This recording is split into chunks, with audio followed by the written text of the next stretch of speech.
Oke, lanjut ya, di part 2 kita udah sampai nomor 13 Juli. Nah, di 13 Juli ini dia membayar kas untuk asuransi tahunan. Asuransi tahunan berarti dia bakal bayar sebanyak 1 tahun gak sih? Sebanyak 2.400.000. Nah, ada nggak sih kita harus pakai apa nih di sini? Beban asuransi kayak kurang cocok ya untuk akun ini. Jadi kita lihat di sini adanya akun apa? Oh, ternyata ada nih asuransi dibayar di muka. Jadi teman-teman di sini pakai akun asuransi dibayar di muka dan kas karena dia mengeluarkan uang. Asuransi dibayar di muka juga termasuk harta ya, karena dia tuh udah membayar duluan dan dia belum dapat sesuatunya gitu. Jadi itu asuransi dibayar di muka. Asuransi dibayar di muka. Teman-teman banyak yang pada nulis asuransi di DM kayak gini, nggak apa-apa. Dia bertambahnya di debit, terus kasnya berkurang di kredit. Jadi jawabannya seperti ini. Asuransi dibayar di muka dan kas. Asuransi dibayar di muka pada kas. Kalau jurnal umum ini biasanya dia nyebutnya pada ya, asuransi dibayar di muka pada kas, bahan habis pakai pada kas, peralatan pada utang, kayak gitu. Nah, kita lanjut ke soal berikutnya di tanggal 15. Menerima kas dari customers untuk paket perjalanan Bali 4 hari 3 malam sebesar 11.150.000. Nah, jadi di sini dia dapat pendapatan dan dapat uang. Kalau dua-duanya dapat pemasukan kan nggak mungkin ditaruh di dua-duanya di debit. Jadi harus salah satu ditaruh di debit dan salah satu ditaruh di kredit. Walaupun dua-duanya termasuk ke dalam pemasukan ya. Jadi bagaimana akunnya? Dia dapat uang, kas itu masuk ke dalam harta yang kalau bertambah ada di debit, dan pendapatan itu kalau bertambah adanya di kredit nih. Harta, utang, modal, pendapatan untuk yang ujung-ujungnya kalau bertambah di debit, sisanya 3 ini bertambahnya di kredit. Jadi kayak gimana akunnya? Kasnya bertambah di debit dan pendapatan bertambah juga tapi di kredit. Kayak gini hasilnya. Kelihatan ya? Kas pada pendapatan.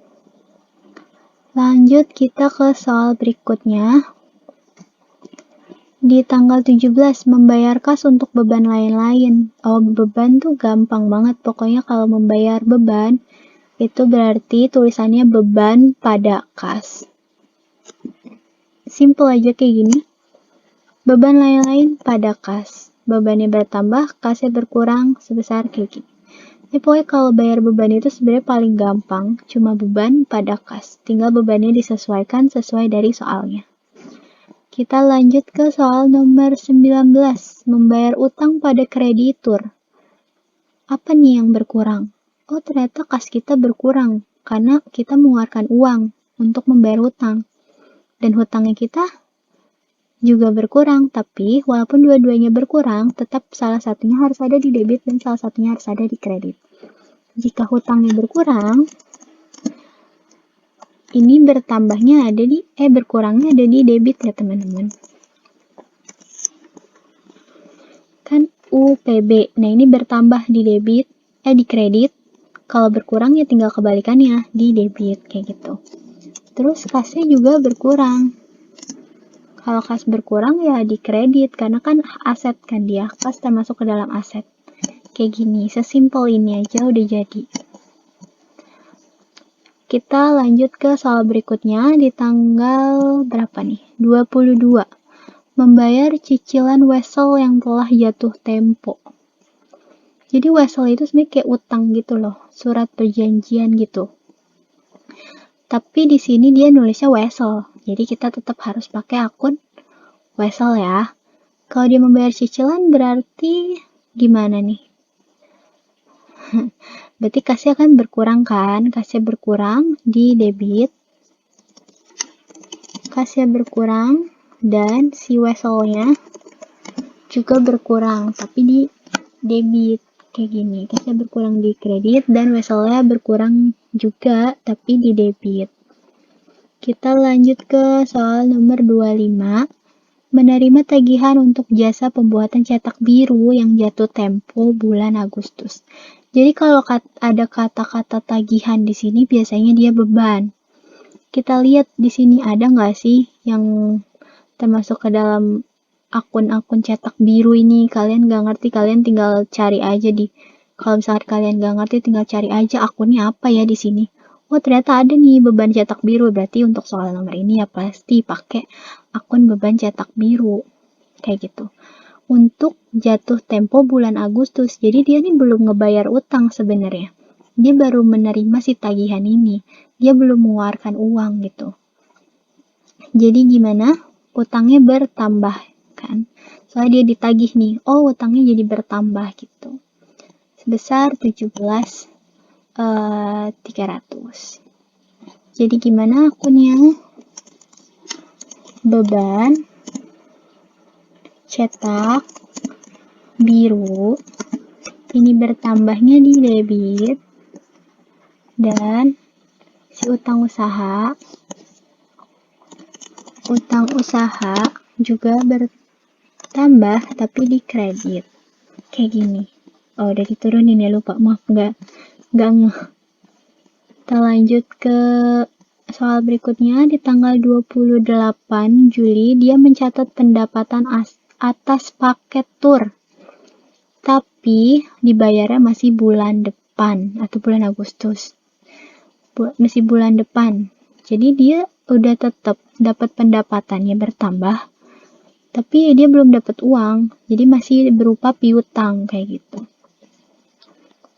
Jadi gimana bentuknya? Bentuknya adalah seperti ini.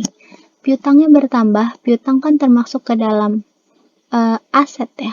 Jadi kalau aset bertambah adanya di debit dan pendapatan juga bertambah. Tapi pendapatan kalau bertambah adanya di kredit sesuai sama yang ini nih. Oke. Kita lanjut ke soal berikutnya. Ada di nomor sekian. Tanggal 29 Juli. Membayar gaji karyawan. Berarti apa nih kalau membayar gini biasanya beban.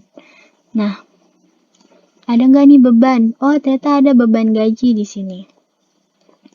Kalau beban cukup simpel lagi seperti biasa. Beban pada kas ya. Beban dan kas kayak gini. Sesimpel ini untuk bahas beban sebenarnya. Pokoknya paling gampang itu kalau dia bayar beban. Di sini kan bayar beban. Beban pada kas. Terus di sini bayar beban lagi. Beban pada kas. Terus di sini ada bayar beban lagi nih di sini.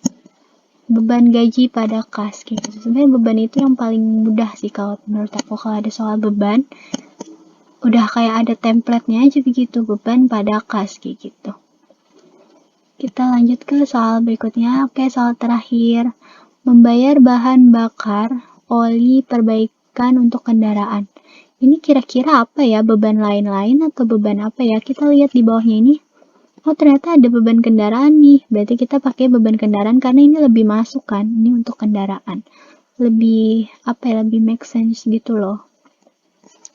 Nah, tanggal 31 membayar beban. Kayak udah ada template-nya aja. Kalau bayar beban, ya udah beban pada kas. Kayak gini deh. Beban pada kas. Tinggal disesuaikan menurut soal. Beban apa ini? Kayak gitu. Dan inilah hasilnya. Yeay, kalian semua dapat 100. Kemarin, enggak sih, ada yang beberapa yang salah. Pokoknya kalau di jurnal umum ini, aku mau pesan. Sebenarnya angka ini nggak terlalu dipusingin. Udah pasti balance dan ngitung balance-nya tuh lebih gampang daripada persamaan dasar akuntansi. Tapi yang ibuku perhatiin banget tuh untuk si akun-akunnya ini. Nah, si akun-akunnya ini benar-benar harus sama banget. Jadi walaupun kemarin ada yang salah-salah dikit kayak di sini nulis beban lain-lain, padahal ininya benar, jadi aku salahin, mohon maaf banget karena emang yang paling diperhatiin di jurnal umum ini adalah si akun-akun ini. Oke, semuanya makasih ya udah mendengarkan penjelasannya. Semoga bermanfaat untuk kalian belajar buat UTS ataupun UAS nanti. Selamat semuanya. Assalamualaikum warahmatullahi wabarakatuh.